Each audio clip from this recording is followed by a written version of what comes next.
వారి చేతనే కాక ఊరిలోని వారి చేతన కూడా మంచి ప్రశంసలు పొందినాయి. ఇటువంటి సంపత్తి సద్వర్తనమును కలిగి ఉన్న ఆ చారుమతి మీద జగన్మాత అయిన వరలక్ష్మీదేవికి అనుగ్రహం కలిగింది. ఆమెకు ఒకనాటి రాత్రి కలలో ప్రత్యక్షమయ్యి, చారుమతి, నేను వరలక్ష్మీదేవిని.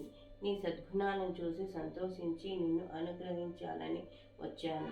శ్రావణ పౌర్ణమికి ముందు వచ్చే శుక్రవారం నాడు నన్ను యథావిధంగా భక్తి శ్రద్ధలతో పూజించు. నీవు కోరిన కోరికలను వరాలిస్తాను అని చెప్పినది. చారుమతి చాలా ఆనందించి కలలోని వరలక్ష్మీదేవికి ప్రదక్షిణ నమస్కారాలు చేసి,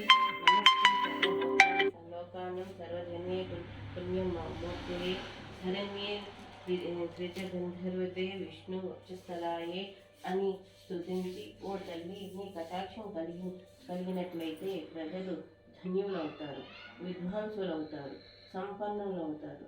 నేను పూర్వజన్మంలో చేసుకున్న పుణ్యం వలనే ఇలా నీ దర్శనం లభించింది. నీ ఆజ్ఞ ప్రకారమే నేను శ్రావణ శుక్రవారం నాడు పూజ చేస్తాను అని చెప్పగా వరలక్ష్మి చాలా సంతోషించి ఆమెను దీవించి అదృశ్యరాలయ్యింది. చారుమతి వెంటనే మేలుకొని ఇంట్లో అన్ని వైపులా చూసి, వరలక్ష్మీదేవి ఎక్కడ కనబడలేదు. ఓ, నేను కలగన్నానే కాబోలు. కలలో కూడా నా మీద దేవి ఎంత దయ చూపించింది అని ఆశ్చర్యపడుతూ భర్తను